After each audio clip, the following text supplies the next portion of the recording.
नमस्कार, मैं शेखर त्रिवेदी। भारत और अमेरिका के बीच लंबे समय से ट्रेड डील पूरी दुनिया जिसका इंतजार कर रही थी, आखिरकार उस पर मुहर लग गई।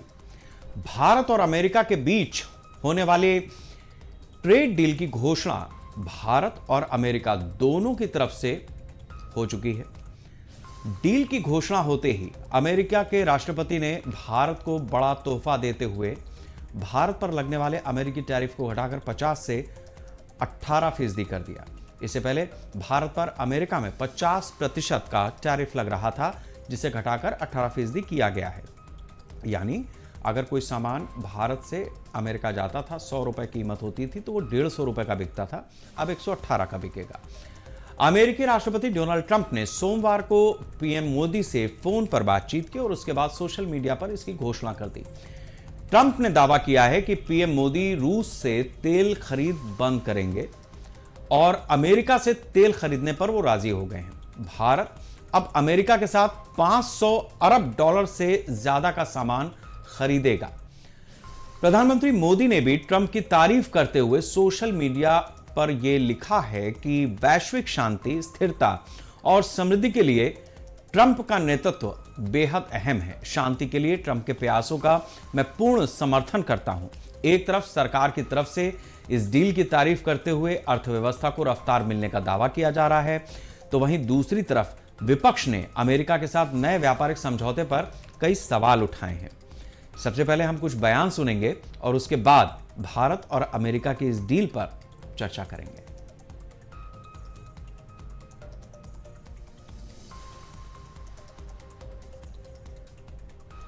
We missed you. We missed you a lot. Here's some of our.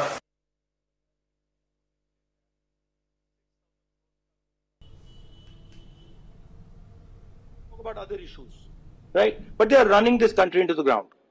Prime Minister एक ही व्यक्ति के लिए काम करते हैं, अदानी। सारे के सारे स्मॉल बिजनेसेस उड़ा दिए। आप देख लीजिए, ये डील होगी।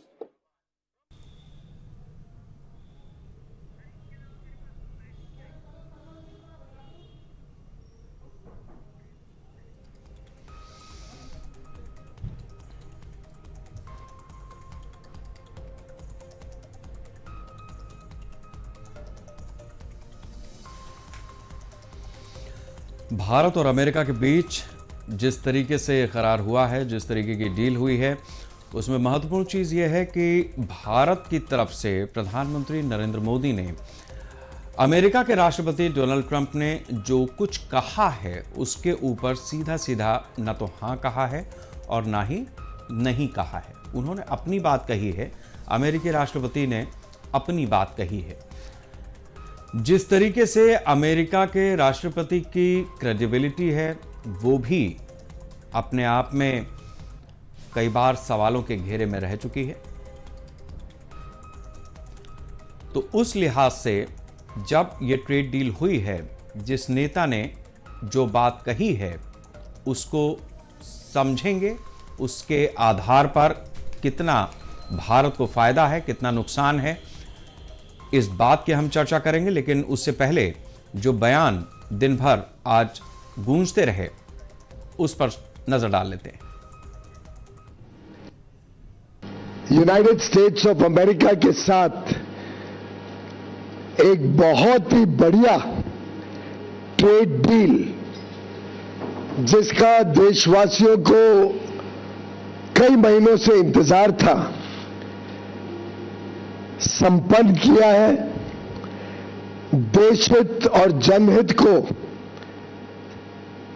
सामने रखते हुए एक बड़ा मजबूत भारत के भविष्य को चार चांद लगाने वाला ट्रेड डील माननीय प्रधानमंत्री नरेंद्र मोदी जी के नेतृत्व में कल रात फाइनलाइज किया गया है। जो ट्रेड डील 4 महीने से रुकी हुई थी, 4 महीने से कुछ बदला नहीं। किसी न किसी कारण, जो मैं जानता हूं नरेंद्र मोदी जानते हैं, नरेंद्र मोदी जी ने कल शाम उस डील को साइन कर दिया। नरेंद्र मोदी जी पर प्रेशर है, भयंकर प्रेशर है, और नरेंद्र मोदी जी का जो इमेज का गुब्बारा है, जो हजारों करोड़ रुपए लेकर बनाया गया था, वो फूट सकता है। ये ट्रेड डील हमने की है या डोनाल्ड ट्रंप ने माई वे और हाईवे के आधार पर किया? किसी चीज पे 2-3% था, उसको 50 ले गए, फिर 18 ले आए। मतलब ये क्या चल रहा है? परसुएशन नहीं, प्रेशर। और हमने क्या किया? 0। हित का सौदा, किसानों के हितों का सौदा, जिस तरह से मोदी सरकार ने अमेरिका के साथ किया है, ट्रंप के साथ किया है, मुझे लगता है ये गौतम अडानी को बचाने के लिए ये ट्रेड डील किया है। और इसी मुद्दे पर ज्यादा चर्चा के लिए हमारे साथ डॉक्टर डी.के. गुप्ता जी हैं, विदेश मामलों के जानकार हैं, साथ ही कुणाल गुप्ता जी हैं, अर्थशास्त्री हैं। आप दोनों लोगों का बहुत स्वागत है। कुणाल जी, सबसे पहले मैं आपसे समझना चाहूंगा कि जो भारत और अमेरिका के बीच में ये ट्रेड डील हुई है, इसको सरल भाषा में किस तरीके से समझा जाए? कुछ लोग कहते हैं कि इससे भारत का नुकसान होगा, कुछ लोग कहते हैं कि इससे भारत का फायदा होगा। यही बात अमेरिका के लिए कही जाती है। तो ये जो आंकड़ों की बाजीगरी है, उसमें भारत कितने फायदे में बैठा है और कितने फायदे में अमेरिका है? देखिए, मेरे हिसाब से भारत के पास कोई विंडफॉल प्रॉफिट हो गया है। इससे ज्यादा प्रॉफिटेबल डील हो नहीं सकती थी और बड़े सही समय पे आई है, क्योंकि बजट की मार और मार्केट का नेगेटिव रिएक्शन जो आया बजट को, अचानक से रातों रात मोदी सरकार को एक राहत मिली है। ये ट्रेड डील इंडिया के लिए बहुत बेनिफिशियल है, क्योंकि इंडिया का जो छोटा वर्ग का ट्रेडर है, जेम्स एंड ज्वेलरी का, टेक्सटाइल का, अपैरल का, ऑटोमोबाइल पार्ट्स का, हेल्थ केयर का जो वर्कर है, उसको बहुत नुकसान हो रहा था पिछले करीबन 8-10 महीने से, जो हैवी टैरिफ हो रहे थे। कुछ लोगों के बिजनेसेस ही खत्म हो गए जो पूरे के पूरे यूएस पे निर्भर थे, अपैरल के, एक्सेसरीज के और अलग अलग तरीके के बिजनेसेस जो चल रहे थे। टैरिफ यूएस ने बड़ी स्ट्रेटेजिकली इंडिया को 18% टैरिफ पर रखा है। आप मानेंगे, पाकिस्तान 19% पे, बांग्लादेश 19% पे, वियतनाम हमारे से ज्यादा है। तो इंडिया को उन्होंने एज अ स्ट्रेटेजिक पार्टनर और एज एन इंपॉर्टेंट पार्टनर दर्शाते हुए 18% की दर दी है, ये दिखाते हुए कि आप हमारे लिए स्पेशल हो। भले ही ये सिंबॉलिक है कि 1% से ज्यादा कोई खास फर्क पड़ेगा नहीं, ना हमारे बिजनेसमैन को, ना हमारे पड़ोसी मुल्कों के बिजनेसमैन को, बट कहीं ना कहीं हमें स्ट्रेटेजिक एडवांटेज दिखाते हुए और एज अ स्ट्रेटेजिक पार्टनर दिखाते हुए यूएस ने हमें 18% टैक्स स्लैब के या टैरिफ स्लैब के उस पर डाला है। सबसे पहले मैं बात करूंगा एमएसएमईज की, दूसरा मैं बात करूंगा सरकार की। सरकार के लिए बहुत ही बड़ा फेस सेविंग रहा है। इससे दर्शाया जाता है कि इंडिया की कितनी ही इंपॉर्टेंट पोजीशन आज वर्ल्ड पॉलिटिक्स में और वर्ल्ड मैप पे खड़ी है। India was forced to do tie up with Russia on an immediate basis, जो जब यूएस ने 50% टैरिफ और रोजाना की जो धमकियां यूएस के ओवल ऑफिस से आ रही थी, आई थिंक कहीं ना कहीं इंडिया ने उसको न्यूट्रलाइज करा है, उसमें रिएक्शन नहीं दिए हैं, अपना बहुत ही स्ट्रेटेजिक डिप्लोमेटिक तरीके से इस बड़ी डिफिकल्ट सिचुएशन को हैंडल करा है पिछले 8 महीने में, और आज उसी फलस्वरूप आज इंडिया को उसका बेनिफिट देखने को मिल रहा है। जो हमारे सामान सस्ते होंगे उससे हमारा एक्सपोर्ट बढ़ेगा, और आज जो हमारा गिरता हुआ रुपया है और जो हमारा इंपोर्ट एक्सपोर्ट गैप है, कहीं ना कहीं उसमें हमें फॉरेक्स में भी मदद मिलेगी इससे, कि जो ट्रेड डेफिसिट है हमारा, उसके अंदर कहीं ना कहीं हम उसको थोड़ा बहुत बैलेंस आउट कर पाएंगे। बहुत करने की जरूरत है, और मेरे ख्याल से मोदी सरकार को कुछ ना कुछ एक्सपोर्ट ओरिएंटेड, जो कुछ हम बजट से एक्सपेक्ट कर रहे थे, export oriented zones, export oriented benefits, export oriented policies, अगर वो उसकी और सपोर्ट मिल जाए तो कहीं ना कहीं एक्सपोर्ट में लगभग 10 से 12% का इजाफा हो सकता है। But this is going to salvage the situation जो पिछले कई महीनों से खराब हो रखी थी। It is definitely beneficial for India and face saving for the government as well. ठीक है। आमतौर पर जो अर्थ नीति होती है, वो किसी भी देश की हो या विदेश नीति किसी भी देश की हो, वो लंबे समय तक चलती है। दो देशों के संबंध एक दिन के नहीं होते हैं, वो परंपरागत रूप से आगे बढ़ते हैं, मैच्योर होते हैं, एक स्टेज तक पहुंचते हैं। इसी तरीके से कारोबारी रिश्ता भी होता है जो बरसों बरस से बनता है, रास्ते बनते हैं, ट्रेड होती है, डील्स होती हैं, और वो अपना एक रिश्ता इस तरीके का बन जाता है कि सरकार किसी की भी हो, मोटे तौर पर वो चीजें दो देश आपस में आगे बढ़ाते रहते हैं। लेकिन वर्तमान स्थिति जो है, जब से डोनाल्ड ट्रंप अमेरिका के राष्ट्रपति बने, हमारे दर्शकों के लिए जानना बहुत जरूरी है कि दुनिया भर में जो विदेश नीति थी अमेरिका की तरफ से, वो अलग अलग समय पर बदलती गई है। कई बार अलग अलग रिपोर्ट्स के जरिए, कुछ लीकेज के जरिए, जैसे कभी विकीलीक्स आ गया, कभी जैस्मिन रेवलेशन आ गया। तो अलग अलग सेगमेंट्स जो दुनिया के हैं, उनके साथ में अमेरिका के पिछले राष्ट्रपति अपनी पोजीशन चेंज करते रहे, उनसे रिश्ते बदलते रहे, कई देशों के सत्ताधीश चले गए, उखड़ गए, इस तरीके की। और अब जो स्थिति है उसमें नए व्यापारिक समीकरण सामने आ रहे हैं। एक हिस्सा हमने कुणाल जी से समझने की कोशिश की है कि हमारे लिए ये ट्रेड डील कितनी फायदेमंद है, कितनी नुकसानदेह है, इस पर उनका विजन आया है। अब हम चलते हैं जो हमारी विदेश नीति है। Doctor DK. गुप्ता, मैं आपसे समझना चाहूंगा कि जो हमारी विदेश नीति अब तक रही है उसमें रूस हमारा एक महत्वपूर्ण साझेदार रहा है, रणनीतिक लिहाज से भी और साथ साथ हमकदम के रूप में भी। अमेरिका की तरफ भी झुकाव रहा है, लेकिन भारत हमेशा से एक गुटनिरपेक्ष भाव में आगे बढ़ता रहा है, अपने आप को रखता रहा है दुनिया के सामने। ये जो ट्रेड डील हुई है, इसके बाद दो बातें चल रही हैं कि क्या हम रूस से दूर हो गए और क्या हम अमेरिका के पिछलग्गू हो गए। इसको हम कैसे डिफाइन करेंगे? सभी लोग को नमस्कार। देखिए, अगर हम इसको ये देखें कि अगर अमेरिका के पास पहुंच गया है भारत, रसिया से दूर हो गया है, तो 2022 में क्या था?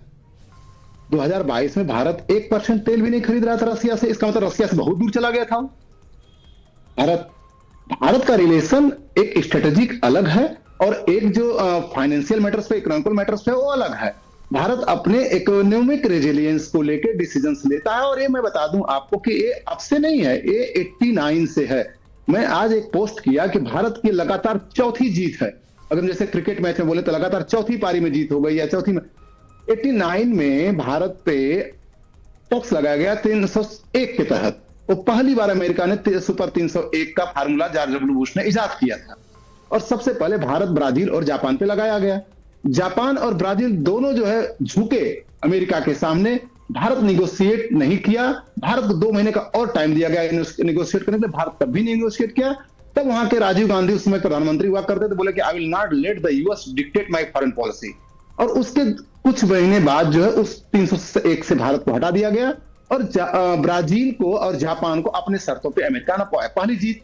दूसरी जीत 98 में हम सब लोग के सामने जब परमाणु विस्फोट हुआ, उसमें भारत के केवल ट्रेड पे नहीं, भारत के हर एक टेक्नोलॉजी ट्रांसफर पे, भारत के हर चीज पे, भारत के इवन बहुत सारे दूतावास बंद कर दिए गए, भारत के साथ सारे संबंध तोड़ लिए गए थे। उसमें अटल बिहारी वाजपेयी प्रधानमंत्री हुआ करते थे। तो उस समय भी भारत जो बो डाउन नहीं हुआ, और भारत जो है उस समय भी झुका नहीं अमेरिका, विश्व के यूरोपियन लॉबी के सामने। और अंत में उसको बिल क्लिंटन को जाके 2 साल बाद हटाना पड़ा, क्योंकि भारत की एक अपनी लेवरेज है इकोनॉमी में, पॉपुलेशन है जो इसका, और जो इस परचेजिंग पावर बढ़ रही है। तीसरा अब आते हैं मोदी जी के जमाने में 2019 में स्टील पर, एल्युमिनियम पे टैरिफ लगाया गया 25% अमेरिका के द्वारा। मोदी जी ने 28 वस्तुओं पर रेसिप्रोकल टैरिफ लगाया, और अंत में उसको बिडेन सरकार आके उसको हटाना पड़ा। भारत फिर भी नहीं झुका। एक चौथी पारी, और मैं कई चैनलों पे बोल चुका था कि शायद नवंबर या दिसंबर में भारत की सामान्य रिश्ते हो जाएंगे, टैरिफ हट जाएगा। और मैंने एक लेख भी लिखा था, और चलो मैं 1 महीना लेट हुआ, जनवरी में आके ये टैरिफ जो है हटा दिया गया। तो भारत के जो एक फॉरेन पॉलिसी है, वो फॉरेन पॉलिसी इस बेस पे होना चाहिए, डिप्लोमेसी इस बेस पे होनी चाहिए कि हमारे देश के इकोनॉमिक रेजिलियंस को धक्का नहीं पहुंचे, हमारे बॉर्डर सुरक्षित रहे, हमारा सम्मान बना रहे, हमारी सॉवरेंटी आगे जाए, और हमारा जो इकोनॉमिक ग्रोथ है वो कहीं कॉम्प्रोमाइज नहीं हो। देखिए, टैरिफ लगने के बाद भी, 50% टैरिफ लगने के बाद भी, हालांकि इसमें अगर हम डिटेल में जाएंगे तो 50% टैरिफ का बहुत ज्यादा असर भी भारत पे पड़ा नहीं था, क्योंकि इतना इंप्लीमेंट नहीं हुआ था वो। और इसका असर अब कम से कम 1 साल बाद भारत के एक्सपोर्टर्स पे आना शुरू होता। तो उसमें भी भारत जो है 8% का जो है 8.2 का हाईएस्ट लेके जीडीपी रोड गया, जो कि आज की डेट में विश्व समुदाय में एक सपना है। और 7% जो जीडीपी ग्रोथ हो गया भारत के लिए एक नॉर्मल रूटीन बन चुका है। अगर हम कैपिटल एक्सपेंडिचर को देखें तो भारत इसी 27 में कैपिटल एक्सपेंडिचर 12.2 लाख करोड़ का कैपिटल एक्सपेंडिचर किया, जो कि 2015 में केवल 2 लाख करोड़ था। Bharat 7-fold capital expenditure jump किया है। और उसी में देखें तो हम अगर फिस्कल डेफिसिट को देखें तो वो भी 4.8 पे कंटेंट करके रखा है। तो भारत की जो एक मल्टी डायमेंशनल थिंक टैंक बना हुआ, जो फॉरेन अफेयर्स पे सोच रही है, जिससे हमारा स्ट्रेटेजिक पॉइंट अब भारत का बना रहे, भारत की अपनी एक रुतबा बना रहे, और दूसरा कि भारत का जो इकोनॉमिक रेजिलियंस उसका कोई लॉस ना हो, उसके लिए एक थिंक टैंक और काम कर रहा है। एक थिंक टैंक को राहुल साहब लीड कर रहे हैं, एक थिंक टैंक को जो है इस समय जो है सीतारमण जी लीड कर रही हैं, और गोयल साहब लीड कर रहे हैं, और उनके साथ सेक्रेटरी जो है राजेश अग्रवाल जी लीड कर रहे हैं। तो भारत का जो इस समय मैं समझ पा रहा हूं कि जो कूल कंपोज नेचर है, जो डक डिप्लोमेसी है, जो चुपचाप अंदर, देखिए भारत ने एक भी चीज को रिएक्ट नहीं किया है, ये सबसे खासियत है। और मैं बता दूं, भारत ने रिएक्ट नहीं किया है, ये प्रधानमंत्री मोदी रिएक्ट नहीं किए हैं। भारत के अंदर हो सकता है कोई और लीडर होता था जो बार बार रिएक्ट करता, बात बिगड़ती, लेकिन एक पर्सनालिटी देश को लीड करती है। तो पर्सनालिटी जो कभी रिएक्ट नहीं की, भारत ने कभी अगर बोला कि अगर कहीं वहां पे चाहे गाजा का मैटर आया, तो भारत ने एक कैलकुलेटेड कैलिब्रेटेड रिप्लाई किया है, जहां से रिश्ते तल्खी में न जाए। अगर उन्होंने अपने यूनाइटेड नेशंस की जगह पे अगर एक और टीम बनाने की कोशिश की है, तो भारत वहां भी चुप रहा है और जवाब नहीं दिया है इन्विटेशन के बाद। भारत अगर ईरान का मसला हुआ है तो वहां भी चुप रहा है, ईरान, यूक्रेन और रशिया के। तो भारत का जो एक स्ट्रेटेजिक मोटिव रहा है कि कहीं रिलेशन हमारा खराब ना हो अमेरिका से, क्योंकि हमारे यहाँ कहावत है कि जब आंधी तेज आए तो लेट जाना चाहिए जमीन पे। ऐसा जरूरी नहीं कि हम उससे सीना चढ़। तो इस समय यूक्रेनाइजेशन हुआ था अमेरिका का। देखिए अमेरिका के जो फॉर्म सेक्टर है बहुत लॉस में जा रहा था। आज से बिडेन का जब फर्स्ट टर्म था, उसको लॉस को कहां से भरपाई करें, और भी सेक्टर्स उनके लॉस में जा रहे थे। चाइना जो है 20 ट्रिलियन की इकोनॉमी तक पहुंच रहा था, जो धीरे धीरे 7-8 ट्रिलियन की इकोनॉमी हुआ करता था। हेजेमोनी उसकी जा रही थी, तो उसने लड़ाई न करके, इसकी डॉक्ट्रिन बनी हुई है अमेरिका की, अब मैं लड़ाई लड़ूंगा नहीं जंग में, मैं अपने पैसे नहीं खर्चा करूंगा, मैं केवल कुछ ऐसे उपाय करूंगा डिप्लोमेसी के थ्रू ताकि मुझे पैसे आए। तो लगभग $600 बिलियन इस टैरिफ के बढ़ाने से अमेरिका को मिला है। $600 बिलियन उसने किया क्या? अपना जो फार्म सेक्टर लॉस में जा रहा था उनके सब्सिडी दी, जो और सेक्टर जा रहे थे उनको सब्सिडी दी।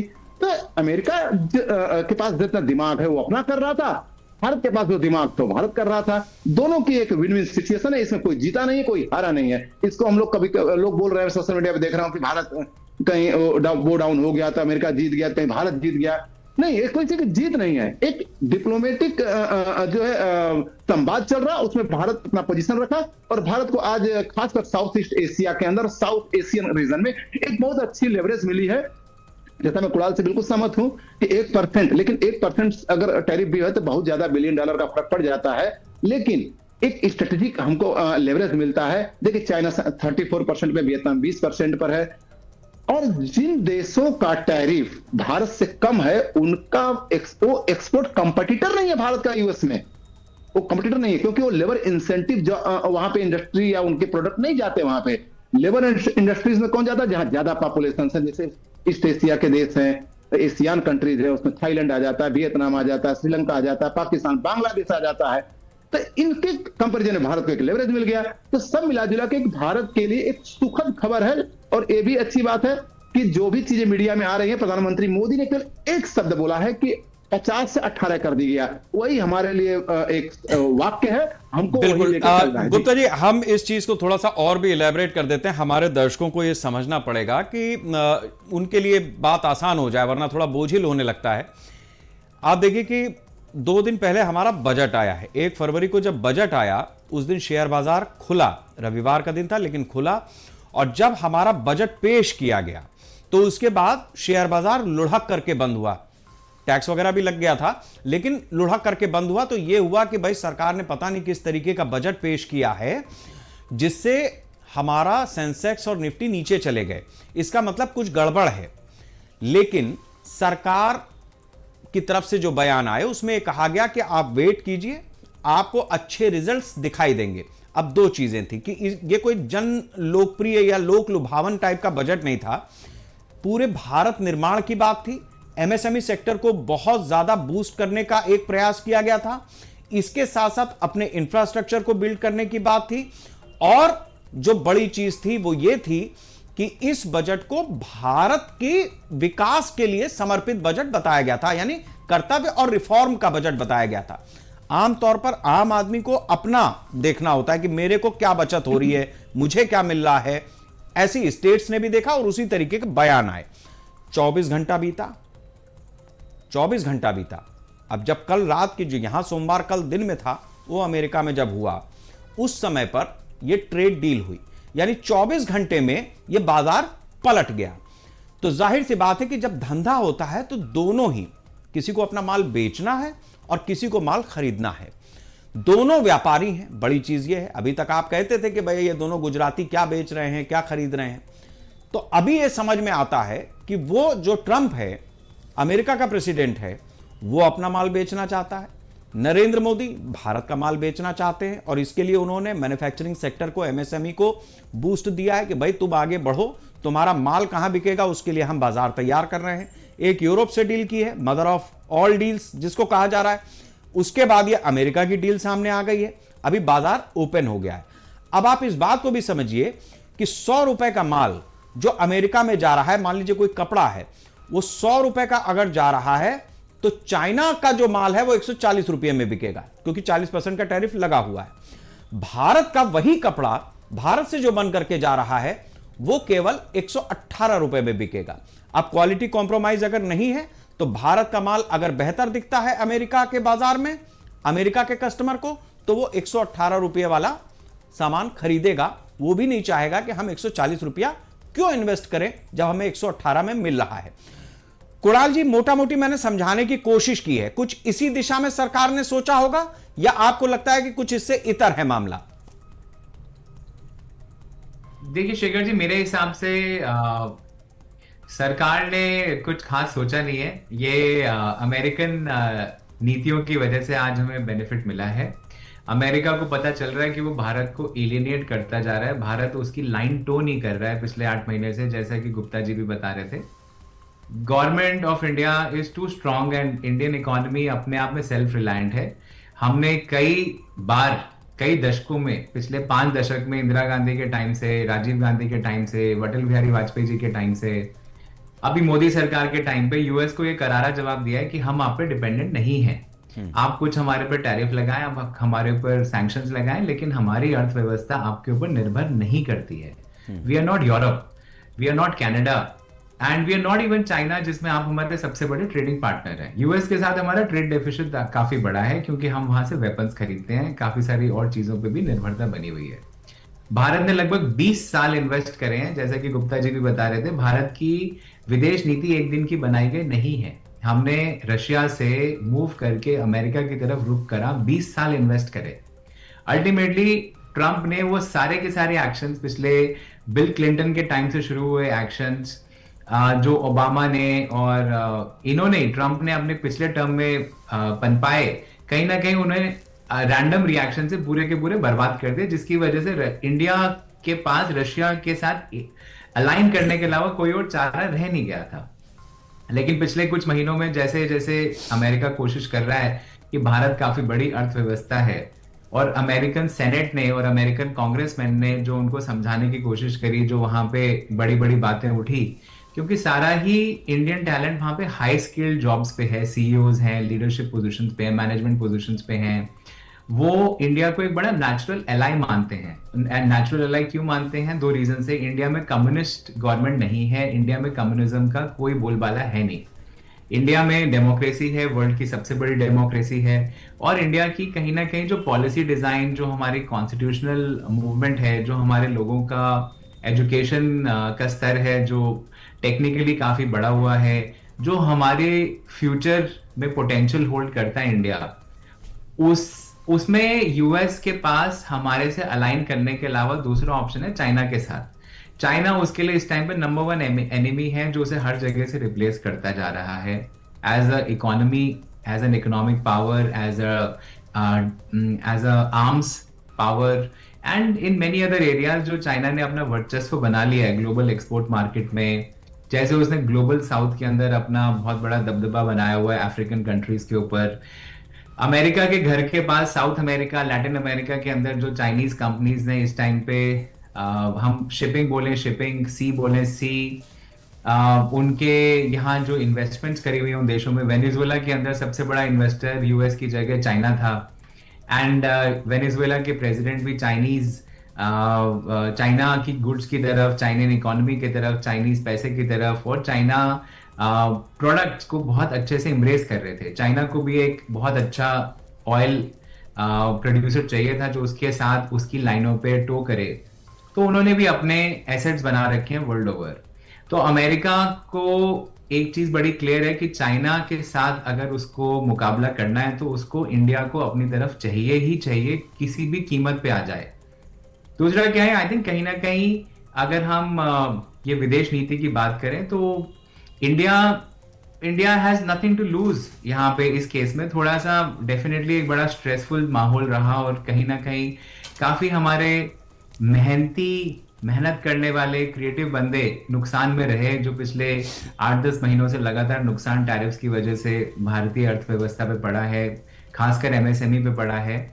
लेकिन दूसरे लेवल पे मैं आपको ये भी बताना चाहूंगा शेखर जी, जो आप चाइना और इंडिया के सामान की बात कर रहे थे, इंडिया को ना अभी बहुत बड़ा एक ओशन ट्रैवल करना है। सामान, हाँ जी, टैरिफ जरूर हमारे पे 18% है और चाइना पे 40% है, लेकिन जब हमारा सामान यूएस में पहुंचता है तो हमारे पास वो लॉजिस्टिक्स में एफिशिएंसी नहीं है, हमारे पास सामान की फ्रेट में एफिशिएंसी नहीं है, हमारे पास शिपिंग में एफिशिएंसी नहीं है। चाइना शिपिंग में भी हमारे से आ गया, लॉजिस्टिक्स में भी हमारे से आ गया, फ्रेट में भी हमारे से आ गया। पूरा का पूरा एक इकोसिस्टम है जो एक्सपोर्ट ओरिएंटेड है चाइना का। तो हमारा माल जब 118 रुपए में भी यूएस में लैंड करता है, हमारी जो अदर कॉस्ट है वो बहुत ज्यादा है चाइना के मुकाबले, लगभग 3 गुना पड़ जाती है। तो जहां पे एफिशिएंसी ऑफ स्केल, वॉल्यूम की एफिशिएंसी चाइना बना पाता है, वहां पे इंडिया क्वालिटी के ऊपर चाइना को मात दे देता है। तो यूरोप हमारे लिए क्यों मदर ऑफ ऑल डील्स कहते हैं और अमेरिका की डील को क्यों हम फादर ऑफ ऑल डील्स नहीं कह सकते, वो इसका रीजन ये है कि यूरोप हाई क्वालिटी प्रोडक्ट लेता है, कम वॉल्यूम में लेता है, जहां पे भारत के पास हमेशा एडवांटेज रहेगी चाइना के ऊपर। अमेरिका हाई वॉल्यूम कंज्यूम करता है, लो कॉस्ट पे कंज्यूम करता है। हाई वॉल्यूम हम बहुत ही मुश्किल से किसी इंडस्ट्री में बना सकते हैं, अपैरल टेक्सटाइल में बना सकते हैं, लेकिन कहीं ना कहीं government of India textile apparel के ऊपर फोकस नहीं कर पे जा रही है। ऑटोमोबाइल पार्ट्स हैं, जो auto parts industry, again labour intensive industry है बहुत बड़ी, वो हमारा कम से कम 25% ऑफ एक्सपोर्ट जो इंडिया करता है, वो इंडस्ट्री कंट्रीब्यूशन उतनी बड़ी है। उस इंडस्ट्री में वॉल्यूम बढ़ाने के लिए कहीं ना कहीं हमें क्रेडिट अवेलेबिलिटी, जो छोटे एरियाज ऑफ स्पेशलाइजेशन है, वो बनाने की जरूरत है। चाइना उस एरिया में हमारे से compete नहीं करता है, बिकॉज गाड़ियों के हिसाब से customization, limited volume, high quality is what is needed, इसीलिए भारत का इतना बड़ा योगदान उसमें आगे है। इंडिया एक टेक्सटाइल और अपैरल के क्षेत्र में बांग्लादेश, वियतनाम, चाइना तीनों से मात खा रहा था। बड़ी अच्छी अपॉर्चुनिटी है, अभी भी मेरे ख्याल से मौका नहीं गया है। बांग्लादेश के अंदर जो पॉलिटिकल अपहीवल हो रहा है और वियतनाम और चाइना जो अपनी कॉस्ट एडवांटेज लूज कर रहा है बिकॉज ऑफ टैरिफ्स, इंडिया के पास बड़ा अच्छा मौका है। आप मानिए 8% हमारी वर्कफोर्स केवल टेक्सटाइल अपैरल में काम करती है, 8% वर्कफोर्स, लेकिन हमारी जीडीपी कंट्रीब्यूशन, एक्सपोर्ट कंट्रीब्यूशन उस हिसाब से नहीं है। बहुत ही अच्छा मौका है इस टाइम पे इस एरिया को डेवलप करने के लिए, टेक्सटाइल पार्कों पे फिर से फोकस करने के लिए। जो डिफंक्ट टेक्सटाइल पार्क है हमारे, अपैरल के ऊपर हम कैसे फोकस कर सकते हैं, कैसे एक इकोसिस्टम फिनिशिंग का और डिलीवरी का बना सकते हैं, दोनों के लिए, यूरोप के लिए भी और यूएस के लिए भी। इंडिया में एक्सपोर्ट बढ़ेगा तभी आप ये गिरते हुए रुपए को कहीं ना कहीं मैनेज कर पाएंगे, अदरवाइज ये स्लाइड करता ही रहेगा। ठीक है कुणाल जी, मैं समझ रहा हूं आपकी बात। जिस तरीके से भारत को एक मौका बनाया गया है या बना है, जिसमें वो आगे बढ़ करके अपनी पारी को खेल सकता है, बड़ा कर सकता है। डॉक्टर डीके गुप्ता जी, मैं आपसे समझना चाहूंगा कि जो आर्थिक पहलू है उसको हमने समझा है, लेकिन एक चीज जो बड़ी है वो ये भी है कि इस हिस्से में, एशिया के हिस्से में, जिस तरीके से चाइना ने लगातार दुनिया के बाजार पर अपना कब्जा बनाया, उससे अमेरिका भी अछूता नहीं रहा है। एक समय जो अमेरिका का दबदबा होता था, वो सारा कुछ चाइना ने इस तरीके से कैटर किया कि अमेरिका भी उससे बड़ा परेशान है। अमेरिका को इस हिस्से में एक ऐसा पार्टनर चाहिए था, आप कह सकते हैं, जो कम से कम चाइना को चाइना की बराबरी ना करे, लेकिन कम से कम उसे चुनौती तो दे। अब ऐसी स्थिति में जब हमारा जो कोर एरिया है, या जिसको हम कह सकते हैं कि जिन जगहों पर भारत को एक बढ़ने की गुंजाइश है, जिसका जिक्र अभी कुणाल जी ने किया, आपको लगता है कि इस डील से वो चीजें आगे बढ़ेंगी? और शायद विदेश नीति भी इस चीज की दरकार कर रही है, क्योंकि दुनिया मतलब जियोपॉलिटिकल हालात ऐसे हैं जिसमें इस तरीके की डील्स न सिर्फ सामरिक बल्कि सामर्थ्य बढ़ाने के लिए और खुद को सामर्थ्यवान करने के लिए जरूरी है। जो अमेरिका कर रहा है, हकीकत यह है कि वही यहां मोदी भी कर रहे हैं इंडियन पर्सपेक्टिव में। जी जी, देखिए अगर मैं अमेरिका को जरा सा गेज करने की कोशिश करूं तो अमेरिका को मैं कहीं गलत नहीं पाता। कारण है क्योंकि अमेरिका एक स्ट्रांग कंट्री, स्ट्रेटेजिक पावर में रही है, लेकिन अमेरिका ने जब देखा कि चाइना हमसे बहुत आगे जाने लग गया है, तो उस समय जब से उन्होंने सीरिया और इराक से अपनी फौज हटाई, उसके बाद अफगानिस्तान से जब फौज हटाई, तो लोग उस पर हंस रहे थे कि कहीं कहीं अमेरिका जो है भाग गया है। नहीं, वो एक सोची समझी चाल के तहत हटाया गया ताकि मैं अब ग्राउंड फील्ड से, बैटल फील्ड से हटूं। बहुत करोड़ों अरबों रुपया खर्चा हो रहा है, तो अमेरिका ने काफी सोच समझ के वेपनाइजेशन किया टैरिफ का, क्योंकि उसमें टैरिफ का लेवरेज है। देखिए, अमेरिका 30 ट्रिलियन की इकोनॉमी है, जो भारत की 7 गुना बड़ी इकोनॉमी है। यूरोपियन यूनियन को देखें तो 20 ट्रिलियन की इकोनॉमी है, जो भारत से 5 गुना बड़ी इकोनॉमी है। चाइना 5 गुनी बड़ी इकोनॉमी है। तो उसने बोला कि जब हमारे पास इतना बड़ा हथियार इकोनॉमी की है, तो क्यों ना मैं इसका लेवरेज लूं। वो चाइना के खिलाफ भी लेने की कोशिश किया। वो भारत को, मैं जहां तक समझ पा रहा हूं, अगर मैं रियल ग्राउंड, उसने भारत को टारगेट नहीं किया एक्चुअली। क्योंकि अगर मैं बिल क्लिंटन से देखूं तो उसके पहले 27 से 28 साल बाद कोई भारत में एक राष्ट्रपति आया। भारत को स्ट्रेटेजिक महत्व नहीं दिया जा रहा था। तो जॉर्ज डब्ल्यू बुश इराक युद्ध के बाद और 9/11 के बाद जो है भारत को उन्होंने लेवरेज देना शुरू किया। उसके सारे राष्ट्रपति भारत में 1 बार या 2 बार या 3 बार आए, 2 बार तक आए। तो भारत को लेवरेज मिला वहां के फॉरेन पॉलिसी में, और फॉरेन पॉलिसी में जो मिला तो उसको मुड़ के नहीं देखा। और जो वेपनाइजेशन का जो इनका हथियार है, जो टैरिफ वाला, देखिए एक भारत अकेला नहीं, आज ब्राजील में 50% है। स्पेन को किस तरह से लताड़ा लगाई गई, कनाडा से कितने रिलेशन खराब कर लिए गए, यूरोपियन यूनियन के साथ उनका क्या तलखी चल रही सबको पता है। नाटो लगभग एक कोलैप्स के पर आ चुका है। तो उसके हिसाब से चूंकि जो माहौल बना हुआ था उसमें भारत के खिलाफ भी उसको लगाना था टैरिफ को। लेकिन वो एक भी था कि अगर हमारा जो वर्ल्ड वाइड जो मेरा अगर बिजनेस, अगर एक्सपोर्ट जो है बिजनेस जो 846 का या 840 बिलियन डॉलर का है, उसमें से केवल 2 या 3% पे 50% टैरिफ इफेक्ट कर रहा था। तो भारत को उससे बहुत ज्यादा लॉस नहीं हो रहा था। लेकिन उसके बावजूद भी भारत की एफडीआई जो है 22 बिलियन डॉलर जो है बाहर गई। 6% हमारा रुपीज डिप्रिसिएट हुआ।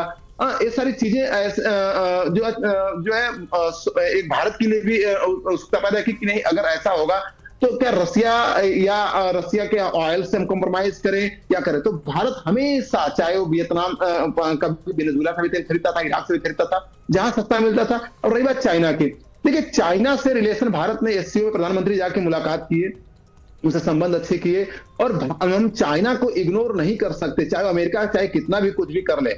अगर हम ग्राउंड रियलिटी में जाए तो Bharat is not going to ignore China, और भारत इग्नोर नहीं करने जा रहा है रसिया को, क्योंकि उनके अपने अपने महत्ता। आज भारत की लैपटॉप वगैरह 70% सप्लाई जो है चाइना की है। तो अगर हम उसको इग्नोर करेंगे तो हम उस वेव पे, पानी के रिपल पे हम आगे बढ़ेंगे कैसे। स्वाभाविक है कि इंटरनेशनल एरेना में हमको चाइना आगे नहीं जाने देने की कोशिश करेगा, लेकिन ट्रेड में हमको चाइना से लेवरेज लेना है, लेकिन विश्व स्तर पे हमको आगे जाना है। डीके गुप्ता जी, मैं आता हूं आपके पास। हमारे साथ इस समय अमर सिंह जी हैं, प्रवक्ता हैं कांग्रेस के। अमर जी, किस तरीके से ये जो इंडो अमेरिका डील हुई है, इसको कांग्रेस देख रही है? आपके हिसाब से इस डील का कितना फायदा, कितना नुकसान? देखिए शेखर जी, सबसे बड़ी बात है कि आपने देखा हम लोग को जानकारी कैसे मिली। अमेरिका का एक ट्वीट होता है प्रेसिडेंट का, उस ट्वीट के द्वारा हम लोग को इस बात की जानकारी मिली कि भारत और अमेरिका के बीच जो है एक डील हुआ है। इस डील में आखिर क्या है, ये समझने वाली बात है। देखिए, लगातार हम ये नहीं कहते हैं कि किसी के साथ, किसी देश के साथ जो है वो समझौता नहीं होनी चाहिए या फिर उसके साथ व्यापार डील नहीं होनी चाहिए। होनी चाहिए, होनी भी चाहिए। और आप देखिए कि जो अमेरिका 50% हमारे ऊपर टैरिफ लगा रखा था, अब वो 18% टैरिफ लगाया हुआ है ये इस डील के तहत। जब ये क्लियर आएगा या पार्लियामेंट में सरकार की ओर से इस बात को रखी जाएगी तो इसके सामने आएगा। लेकिन सरकार के बताने से पहले अमेरिका हमारे इंटरनल मामले में इंटरफेयर कर रहा है। सिंदूर के मामले में, सिंदूर जो ऑपरेशन चलाया गया तो उसमें भी अमेरिका ने इस बात की जानकारी दी, उस बात से हम लोग को जानकारी मिली, भारत सरकार ने इसमें भी छुपा लिया।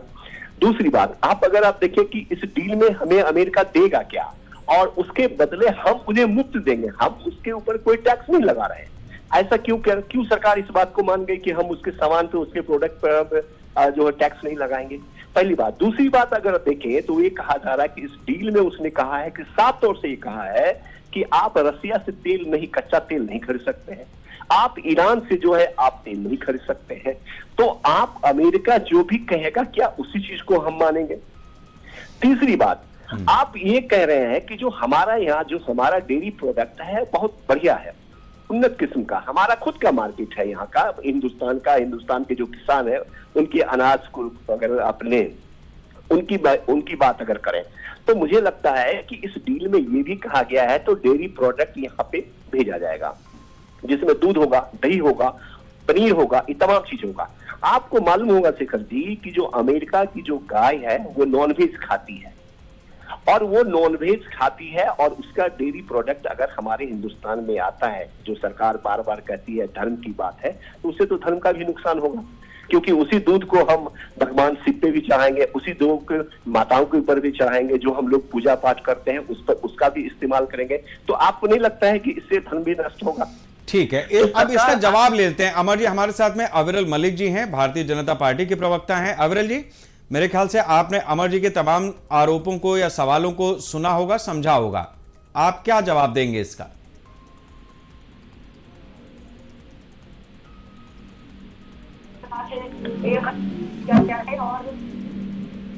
जी, मेरी आवाज पहुंच पा रही है आप तक? हाँ जी, आप बोलें।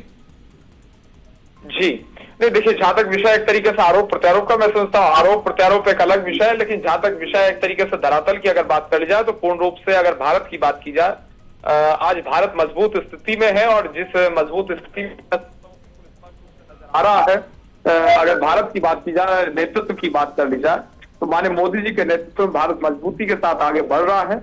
और जहां तक विषय है आरोप प्रत्यारोप का, राजनीति का, एक तरीके से पॉलिटिक्स करने का, मैं समझता हूँ वो एक अलग विषय हो सकता है, लेकिन जो धरातल पे स्पष्ट तौर पर नजर आ रहा है वो यही है कि भारत मजबूती के साथ निरंतर आगे बढ़ रहा है।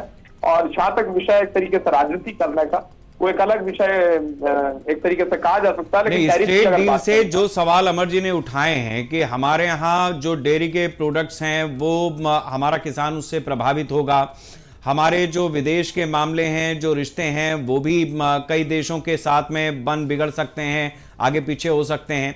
इसके साथ साथ उनका तीसरा जो बड़ा पहलू है वो ये कहना है कि जो अमेरिका कह रहा है वो मोदी मान रहे हैं। जी नहीं, देखिए, अमेरिका कह रहा है और हम मान ले रहे हैं, मैं समझता हूँ ऐसा बिल्कुल पूर्ण रूप से तथ्यहीन और बेबुनियाद आरोप है। अगर बात करी जाए स्पष्टता पूर्वक तो ये बिल्कुल स्पष्ट है कि भारत मजबूती के साथ आगे बढ़ रहा है और किसी प्रकार से किसी के दबाव में है। इस प्रकार के अगर इनके पास कोई तथ्य है तो मैं समझता हूँ ये जनता के मध्य में रख दे, पब्लिक डोमेन में रख दे, पूर्ण रूप से जनता सुन रही है। अगर किसी प्रकार का तथ्य इनके पास ऐसा मौजूद है जो स्पष्ट करता हो कि भारत किसी के दबाव में है, भारत किसी प्रकार से दबाव में नहीं है, और मैं समझता हूँ बिल्कुल स्पष्ट तौर पर नजर आ रहा। अमर जी, शेखर जी, मैं उनकी बात को सुना। आप मुझे आप बता दीजिए कि आप ही ने सवाल उनसे पूछा था, एक भी सवाल का उन्होंने जवाब दिया क्या? मुझे लगता है कि ये डील कहीं ना कहीं भारत को बेचने की स्थिति में है। अब भारत के प्रधानमंत्री, आप ये समझ जाइए कि हम अमेरिका से लगातार, आप देखिए किस तरह से हमको बेइज्जत कर रहा है। लगातार मोदी जी को वो खुद कह रहा है कि ये यहाँ के आके गिड़गिड़ाता है और मिलने के टाइम मांगता है और हम नहीं देते हैं, और उसके बाद कहता है कि आप जो है रसिया से तेल ना लें, जो कि रसिया सस्ता तेल हमें देता है, प्रोवाइड करवाता है। ईरान से हमारा पुराना संबंध है, उससे हमारा जो है संस्कृति संबंध है, व्यापारिक संबंध है, वो हमें सस्ता तेल देता है। तो क्या हम अमेरिका के दबाव में इन लोगों की अपनी रिश्तेदारी खत्म कर दें या अपने जो संबंध है वो खत्म कर देंगे? और अमेरिका से जो संबंध है उस संबंध को अगर पिछले 11 साल की अगर बात अगर आप करें तो मुझे नहीं लगता है कि किसी भी समय और किसी भी वक्त और किसी भी एंगल से उस पर विश्वास करने वाली बात है। तो आखिर मोदी जी क्या छुपाना चाहते हैं और क्या बचाना चाहते हैं? अमेरिकन सामान पर क्यों नहीं टैरिफ लगना चाहिए हिंदुस्तान में? आप मुझे ये बता दीजिए। ठीक है अविरल जी, इसका क्या जवाब देंगे आप?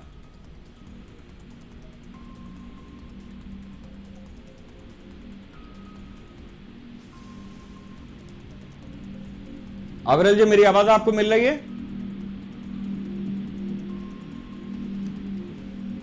शायद हमारा संपर्क नहीं हो पा रहा है। ठीक है अमर जी, मेरे साथ में जो हमारे और खास मेहमान जुड़े हैं, मैं आपका सवाल उनके पास लेकर के जाता हूं। कुणाल जी, जो बात कांग्रेस की तरफ से उठाई जा रही है उसको किस तरीके से आप आंकड़ों में देखेंगे और आंकड़ों के लिहाज से इसको कैसे समझा जा सकता है भारतीय अर्थव्यवस्था के लिहाज में?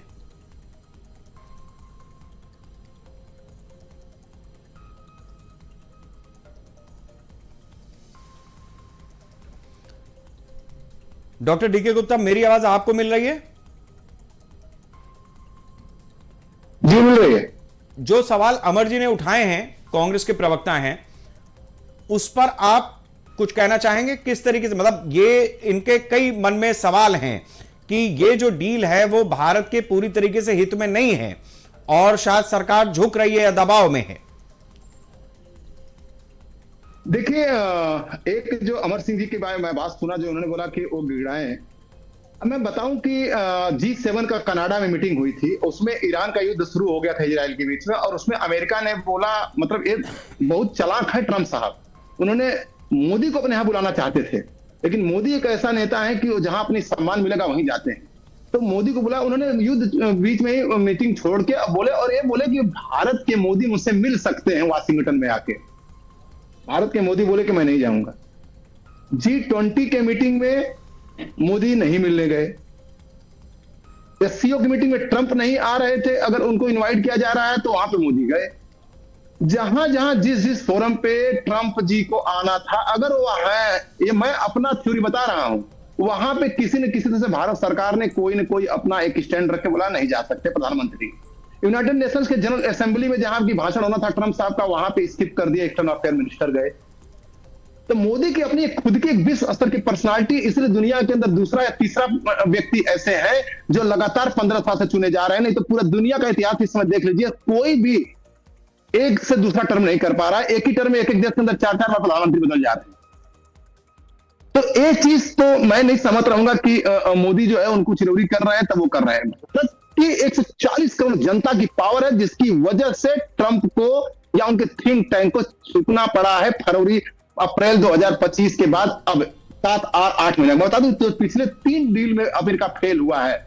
मैं आपको पहले बताया था कि 3 बार जब फेल हुआ टैरिफ वाले लड़ाई में, उस समय 2-2 साल तक टैरिफ लगा रहा भारत पर या सैंक्शन लग रहे, लेकिन इस बार 8 महीने में खुश हो गया। तो इसमें बिल्कुल हार रही कि भारत को, देखिए जब 50% टैरिफ आपको बताया मैंने कि 50% टैरिफ जब लागू था तब भारत 8.2 चला गया, तो भारत को लॉस कहां हो रहा है यहाँ पे। अब रही बात कि जीरो का, एक भी स्टेट भारत सरकार ने नहीं दिया है, ना उसके किसी ऑफिशियल ने दिया है, ना उसके किसी सोशल मीडिया पर आया है कि प्रधानमंत्री मोदी इंडोर्स कर रहे हैं कि हाँ हम 0% पे। अगर 0% पे भारत अगर बेचेगा, सोचने की सिंपल लॉजिक है इसमें कि अगर 0% पे अगर भारत सामान जो है मंगाएगा अमेरिका का, तो भारत अपना सामान 18% पे बेचेगा, भेजेगा क्यों? ऐसा तो सोशल मीडिया की खिचड़ी है, पहली बात। दूसरी बात, अगर ये भी देखिए कि अगर मोदी ने अगर 500%, अब बोला $500 बिलियन का भारत सामान हमसे खरीदेगा। भारत के इस साल के बजट में जो अभी बजट प्रस्तुत हुआ, उसमें पूरा जो अगर हम इसको लाख करोड़ में डाल दें तो ये 500 करोड़ होता है 45.5 लाख करोड़ का। और भारत का पूरा बजट ही जो इसमें विदेशी सामान खरीदने के एक्सपेंडिचर के लिए वो 53.5 लाख करोड़ का है। तो क्या भारत पूरा बजट तो अमेरिका से इस साल खरीद लेगा? इसको लॉजिक को रिलेट करेंगे तो जनता को जवाब मिल जाएगा सोशल मीडिया के थ्रू, और हमारे जैसे एक्सपर्ट भी जवाब दे पाएंगे उनको। चलिए ठीक है, हम आते हैं आपके पास। अब एक महत्वपूर्ण बयान सुनवाते हैं ये पिछले संसद सत्र का है जो हमारे यहां भारत के नेता प्रतिपक्ष राहुल गांधी की तरफ से आया था। जब ये सदन चल रहा था, जिस 8 महीने की बात हो रही है, उस समय राहुल गांधी ने क्या कहा था वो सुनिए पहले।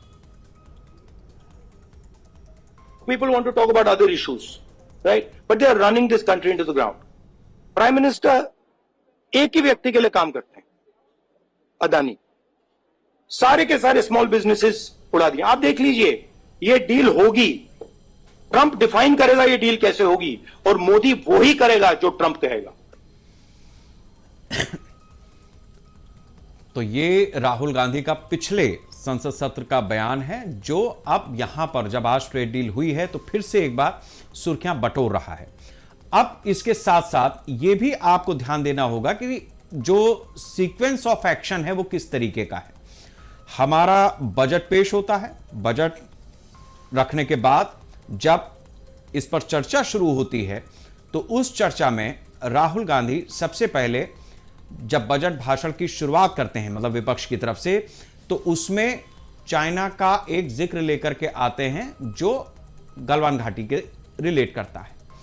आज जब ये डील होती है, जब इस डील की खबर आती है, तो ट्रंप क्या कह रहे हैं, मोदी क्या कह रहे हैं, वो अपनी जगह पे है, लेकिन जो भारत और चीन का व्यापारिक समझौता है या जिस तरीके की चीजें हैं, जिस तरीके के रिश्ते हैं, उसमें अपनी तरह से जो बीते दिन का बयान है वो कहीं ना कहीं बहुत बड़े संशय या एक चर्चा को छेड़ देता है।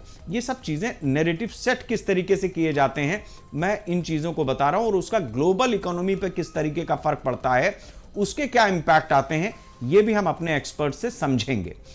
अब एक उद्योगपति के लिए नरेंद्र मोदी काम कर रहे हैं, ऐसा राहुल गांधी का आरोप है।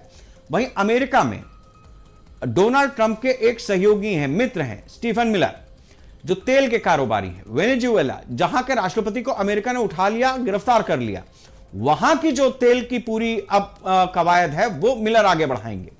तो ऐसा नहीं है कि किसी जगह पर कोई कहीं चूकता है, ये इस तरीके की चीजें एटमॉस्फेयर में आती हैं। कुणाल जी, ऐसा नहीं है कि केवल अडानी या अंबानी ही भारत में हैं ऐसे जो धंधा कर रहे हैं, बहुत सारे व्यापारी हैं, बहुत सारे उद्योगपति हैं। इसी तरीके से अमेरिका के पास भी हैं, अन्य देशों के पास भी हैं। सरकारें इन उद्योगपतियों के लिए, उद्योगपतियों के साथ और अपने देश की अर्थव्यवस्था को आगे बढ़ाते हुए काम करती हैं। अब ऐसे में अमेरिका से हम तमाम चीजों को बाकी चीजों में कंपेयर करते हैं, इस जगह पर हम किस तरीके से इसको देख सकते हैं कि अर्थव्यवस्था के लिहाज से वहां का राष्ट्रपति अपने उद्योगपतियों के साथ में खड़ा है और प्रधानमंत्री नरेंद्र मोदी इस देश के जो उद्योगपति हैं, वो अडानी होंगे, अंबानी होंगे, टाटा होंगे, बिरला होंगे, जो भी हैं, उनके साथ में खड़े हैं। हम इसको किस तरीके से कंपेयर करेंगे? देखिए, एक बैलेंसिंग फैक्टर चाहिए होता है। आज मान लीजिए, आज आपकी इकोनॉमी इतनी ओपन होती और विदेशी कंपनियां आज आपके यहाँ पोर्ट्स खरीद चुकी होती, एयरपोर्ट्स ले चुकी होती, या स्ट्रेटेजिक एसेट्स को एक्वायर कर चुकी होती, इंक्लूडिंग नेशनल हाईवेज या डेटा सेंटर्स, तब भी बहुत बड़ा नेशनल सिक्योरिटी रिस्क था आपके लिए। आपको पता नहीं रहता कि क्या सामान पोर्ट से आ रहा है, जैसे कि चाइना ने करा है कई देशों में, छोटे छोटे देशों में चाइना ही उनके पोर्ट कंट्रोल करता है, वहां पे एयरपोर्ट का निर्माण करता है, इंक्लूडिंग पाकिस्तान में एक बहुत बड़ा वहां पे बहुत सारे एयरपोर्ट चाइना चलाता है केवल अपने लिए। वहां पे उन्होंने वो जो रोड बनाई है, वन बेल्ट इनिशिएटिव जो है चाइना का, पूरा का पूरा पाकिस्तान के अंदर उन्होंने पूरा का पूरा इकोनॉमिक कॉरिडोर ले लिया है। एक तरीके की टेरिटोरियल कॉलोनाइजेशन करी हुई है in the name of companies. East India company भी इंडिया में आई थी और कहीं ना कहीं कमर्शलाइजेशन के थ्रू ईस्ट इंडिया कंपनी ने भी पहले पोर्ट्स एक्वायर करे, फिर ट्रेडिंग हब्स एक्वायर करे, मार्केट में डोमिनेशन करी, इंडिया का माल खत्म करा, रॉ मटेरियल इंडिया से ले गए, फिनिश प्रोडक्ट इंडियन पॉपुलेशन को दिया। लगभग 400 साल तक ईस्ट इंडिया कंपनी ने भी इंडिया में रूल कमर्शलाइजेशन के थ्रू ही करा है।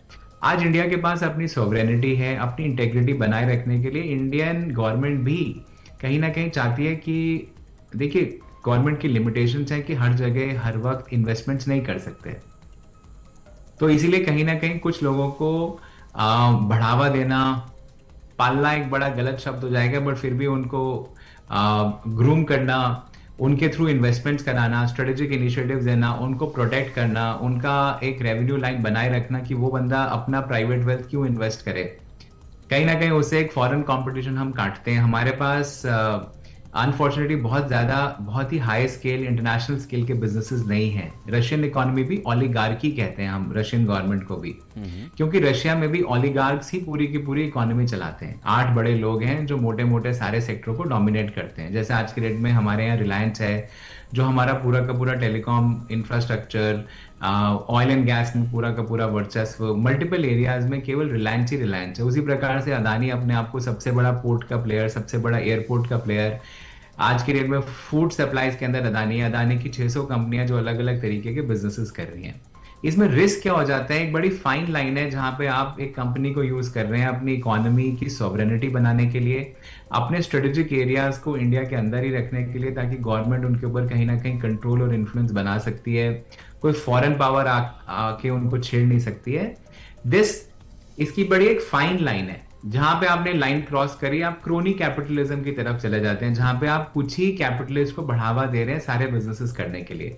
सो पॉलिसी डिजाइन के अंदर एक बैलेंसिंग फैक्टर रहना चाहिए कि सप्लाई के लिए, कंपोनेंट मैन्युफैक्चरिंग के लिए आप कहीं ना कहीं छोटे व्यापारियों को मौका दे रहे हैं। कई इंडस्ट्रीज के अंदर आप बड़े कंपनीज को अलाउ नहीं कर सकते, तो एक बैलेंसिंग फैक्टर इकोनॉमी में वो करना बड़ा जरूरी है। इंडिया क्योंकि एकदम अंधाधुंध स्पीड से ग्रो करना चाहता है, इतने बड़े इंटरनेशनल अफेयर्स के क्राइसिस में है, इंडियन इलेक्शंस जो हर साल हर 6 महीने में होते हैं, उनमें बैलेंसिंग फैक्टर बनाने के लिए पब्लिक सॉप्स देता रहता है। कहीं ना कहीं उसमें क्या होता है, छोटा व्यापारी, छोटा आदमी, सेल्फ एंटरप्रेन्योरशिप, स्टार्टअप्स, कहीं ना कहीं उनको पनपने की, उनको ग्रूम करने की, उनको मौका देने की, उनको अवसर देने की, ट्रेडिशनल इंडस्ट्रीज को बढ़ावा देने की, उनको सही अवसर देने की, लोगों को, फीमेल्स को इकोनॉमी में डालने की। Female contribution to the economy is less than 25%।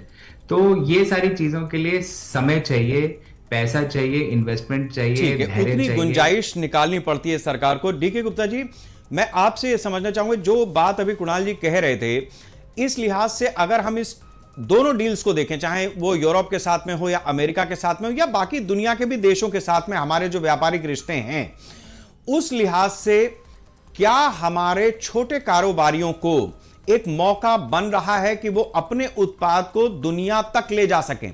हमारे यहां ओडीओपी जैसी स्कीम्स हैं, मसला यह है कि हम उसको मार्केट दुनिया में कितना कर पाते हैं। तो क्या हमारी फॉरेन पॉलिसी हमारी इस इकोनॉमिक सेक्टर को लेकर के आगे बढ़ रही है, ये भी हम इसके साथ में जोड़ सकते हैं क्या? वरना एक दिन ये भी होगा कि चाइना का जितना माल होगा वो इंडिया को डंपिंग ग्राउंड बनाकर रख देगा।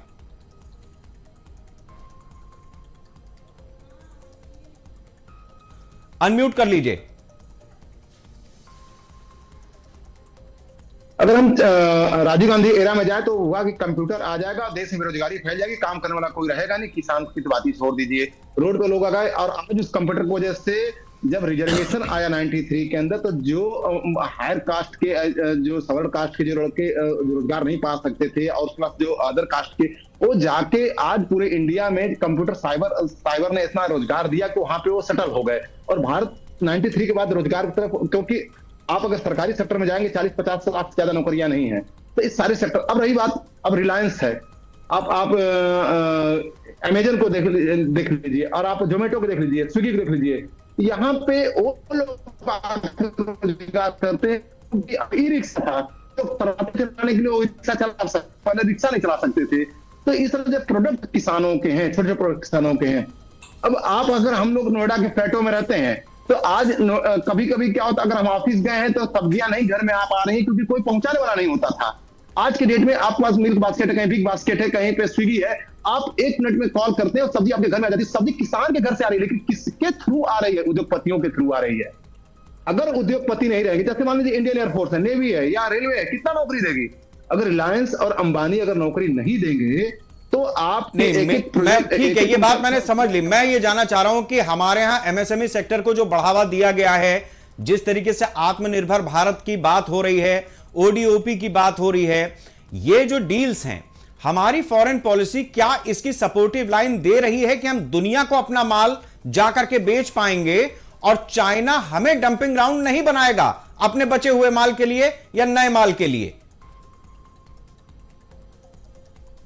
जी जी जी बिल्कुल। देखिए ऐसा नहीं है थिंक टैंक बैठा हुआ है और चाइना का डंपिंग माल बैठा हुआ है, लेकिन यहाँ पे जो भी पॉलिसीज बनाई जा रही है उसमें बहुत क्लियरली रेड लाइन है कि हम किसानों के हित से समझौता नहीं करेंगे। अभी जो एग्रीकल्चर प्रोडक्ट की बात हुई थी उसमें भारत सरकार का एक भी जवाब नहीं आया है, ना उस पर स्टेटमेंट आया है।